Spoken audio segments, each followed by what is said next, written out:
नमस्कार, मी पंजाब डक. तर शेतकऱ्याला सांगू इच्छितो की 21 जून पासून ते 30 जून त्या दरम्यान राज्यामध्ये पावसाचं वातावरण तयार होणार आहे. बऱ्याच ठिकाणी 21 तारखेला पाऊस सुरू होणार आहे, काही ठिकाणी 22ला होईल. असं करत करत 30 तारखेपर्यंत राज्यात वेगवेगळ्या भागात पाऊस पडणार आहे. शेतकऱ्यासाठी हा दिलासादायक पाऊस ठरणार आहे, म्हणून हा अंदाज लक्षात यायचा. म्हणजे सांगायचं झालं तर 21 जून पासून ते 30 जूनच्या दरम्यान राज्यात चांगला पेरणीयोग्य पाऊस पडणार आहे. तो पाऊस सगळीकडे एका दिवसात सगळीकडे जाणार नाही, दररोज वेगवेगळ्या भागात जाणार आहे, म्हणून हा अंदाज सर्व शेतकऱ्यांनी लक्षात द्यायचा. आणि शेतकऱ्याला एक विनंती की जमिनीमध्ये पेरणी करत असताना जमिनीमध्ये ओल तपासून पेरणी करावी. कारण की 4 बोट 6 बोटवर जर तुम्ही पेरणी केली तर ती तुमची पेरणी खराब होऊ शकते. म्हणून पेरणी करत असताना जमिनीतील सगळ्यात महत्त्वाचा ओल तपासणं. आणि त्याच्यानंतर सांगू इच्छितो की पेरणीसाठी आता उशीर झाला, कापसाचं अंतर उशिरा जर पेरणी झाली तर अंतर जवळ करावं लागतं, आणि लवकर पेरणी असेल तर थोडं अंतर वाढवावं लागतं. म्हणून काय होतं, ॲव्हरेजमध्ये चांगले येतं. पण कोणतीही पेरणी करत असताना उशिरा झाली तर त्याचं अंतर कमीच करावं लागणार आहे, कारण की उशिरा पेरणी केल्यामुळे वाढ होत नसते. म्हणून हे लक्षात यायचं. आणि होईल तिथपर्यंत लवकर येणाऱ्या जाती करा, पांढऱ्या फुलाच्या करा, लवकर येणाऱ्या करा. कारण की लवकर येणाऱ्या मध्येच काहीतरी खरं आहे ना, उशिरा येणाऱ्याचे काही खरं नाही. म्हणून होईल तिथपर्यंत लवकर येणाऱ्या जाती करा. आणि शेतीचं नियोजन करत असताना चांगली मशागत करून आपण आपल्या पेरणीची तयारी ठेवा.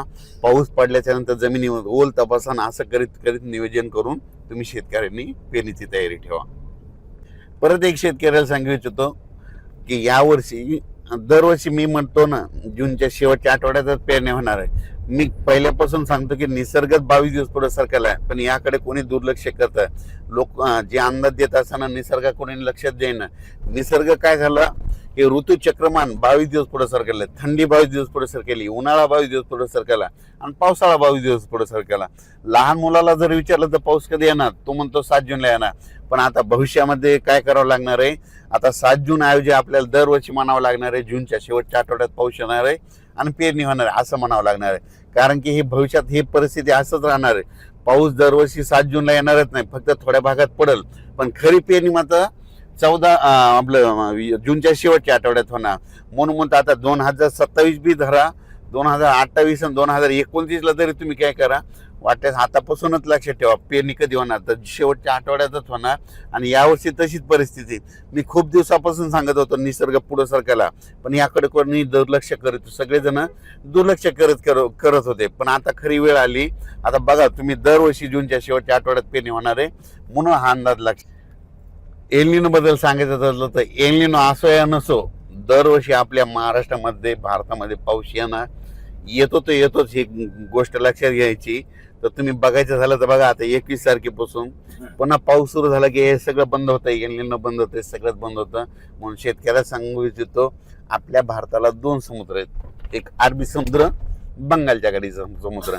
अरबी समुद्रामधून जरी पाऊस नाही आला तर शेतकऱ्यांनी एक तारीख लक्षात घ्या, 20 सप्टेंबर एक कॅलेंडरमध्ये लिहून ठेवा. 20 सप्टेंबरला एक पाऊस येणार आणि शिवाय शेतकऱ्याची ज्वारीची पेरणी करून देणार. म्हणून हे गणित लक्षात घ्यायचं. म्हणून म्हणतो एल निनो असो या नसो, दरवर्षी आपल्या महाराष्ट्रात पाऊस येणार हे निश्चित. एल निनो तुम्हाला सांगू इच्छितो 15-20 वर्षामध्ये कधीतरी एकदा उद्भवतो असतो. दरवर्षी समुद्राचं तापमान सारखं नसतं. तर तुम्हाला सांगतो, हे जे एवढा 5-7 हजार किलोमीटर इतक्या दूरचा समुद्र आहे, ह्या समुद्रामध्ये तापमानामध्ये खूप तफावत असते. 1-1, 2-2 किलोमीटर, 10-10, 20-20 किलोमीटर तापमानामध्ये गरम गार पाणी होत असतं. म्हणून म्हणतो एल निनो असं येणं, दरवर्षी आपल्या महाराष्ट्रात पाऊस येणार हे निश्चित धरायचं. यावर्षी देखील येणार आहे, फक्त जेमतेम पडणार आहे, सरासरी इतका पडणार आहे, पण परत तिथं पाऊस जास्त पडणार आहे. म्हणून हा अंदाज लक्षात घ्यायचा.